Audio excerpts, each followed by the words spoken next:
Hey guys and gals, I got another one for you today. Today I am in my Lycan. Yes, I know you clicked on this for Italian tanks, and there are two Italian tanks platooned up together on the enemy team. And though this was the first game of the day, so I didn't think to go back through and give you guys like footage of in their tank and how they played the game, I felt like this actually featured the tank well when it was platoon. Kind of what I've read on it, and I'll have a snippet in the middle of this game to just kind of compare it to a tank that I think it's comparable to and kind of talk about the differences between the two tanks. When it comes to premium tanks, the only one that I've ever bought when it first came out was the Polish 50 TP prototype. And that's really because heavy tanks with high alpha are one of my favorite types of tanks to play, so I was naturally really excited about the Polish tanks. Now you can see my driving skills are on par today. I come over the corner there and roll my Lycan and pretty much lose half my health. So platoon up with Hoops in this battle, and he's in Zephy 201 black. So we're two tier 7s, and he's actually got the platoon of Progettos up on the beach with him, kind of holding him back. And I'm going to come give him assistance just in case they push on him, but I'm letting him know that if they do, in fact, push on him, I will dump my clip and I will abandon him. And he's fine with that.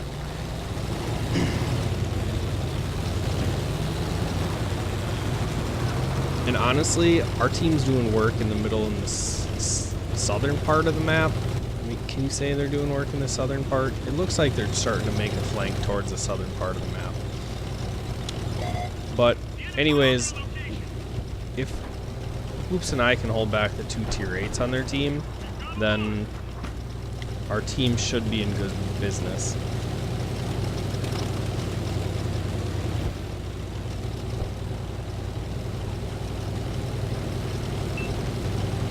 So he gets hit by Artie. I'm gonna come up here, look for a shot. Waiting for him to come, but they have shots on Hoops. They can't pin his turret. So I'm thinking about going over there and getting in behind him, just to dump clip and run, and then their Artie kills Hoops. So I lose my support. So let's cut out of the battle now that Hoops is gone. And get into what I think it's comparable to. So I brought up the Mutts when I first looked at it, and I just want to take a look at the accuracy on the move and during the rotation. It's 3.24 and 1.3. And then when we compare that to the Progetto, it'll show you that the Progetto actually has better gun handling than the Mutts. And also go a little bit more in depth on why I compared the two tanks as well, since they're very similar. So this is actually 2.9 on the move and 1.19 while the turret's rotating. Another thing, this has 10 more meters view range, and it actually can traverse the tank a little bit faster than the Mutts. It does only have 9 degrees of gun depression compared to the 10 on the Mutts. So looking at the comparison between the two, Progetto has 100 more hit points. For the weight, it actually is 0.1 ton less than the Mutts, and the forward speed is a little bit faster, the reverse speed is a little bit faster. And it does get 5 less % on the XP bonus. And then as we move down on the comparison, the Mutts has better camo, stationary, and moving. Horsepower, the Progetto beats out the Mutts by 52, and it weighs less, so it's actually its horsepower to ton ratio is better. It does have a 3% chance more of getting set on fire. And then ammunition wise, the ammunition is like on point for penetration and damage between the two of them, and that was my biggest comparison there. And then also the aim time is better in the Progetto.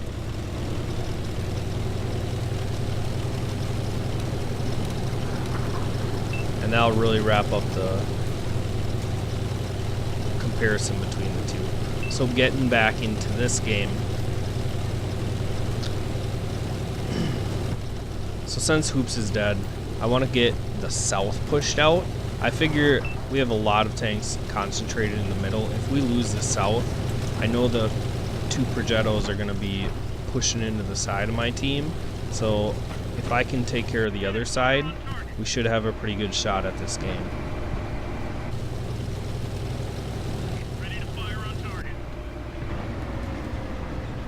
Alright, so there's an absolution up there. First shot, I pen that. Second shot lands short. I'm gonna go for a reload because I got a long drive ahead of me here. There's a full health Minuteman. Now I'm hoping that he gets hit before I get up there.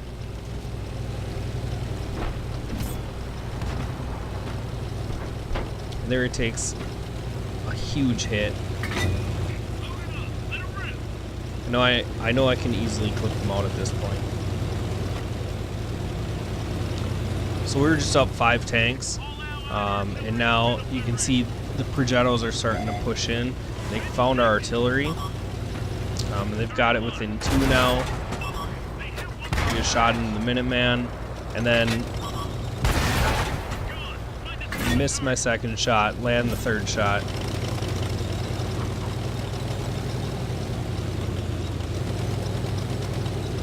Progetto takes out our hammer.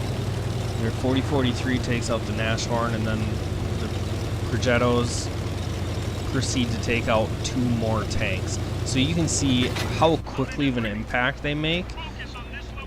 They pretty much just swept in there and took the game from our hands.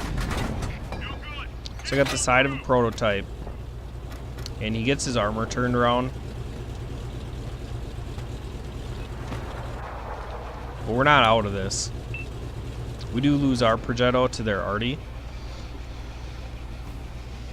I just want to try to keep these guys lit. Hopefully my Borsig to the left of me gets some shots. However, I realize he's moving, so I don't think he's going to be much help to me. So I track the Progetto. And I guess one comparison I forgot to talk about is the Progetto's armor is worse than the Mutt's. Not that the Mutt's has any armor to brag about, but it is worse. So if you own a Mutt's, I think it's going to be very comparable to that tank, just like with better gun handling. Obviously, it's got an auto reloading system, which I don't feature in this tank.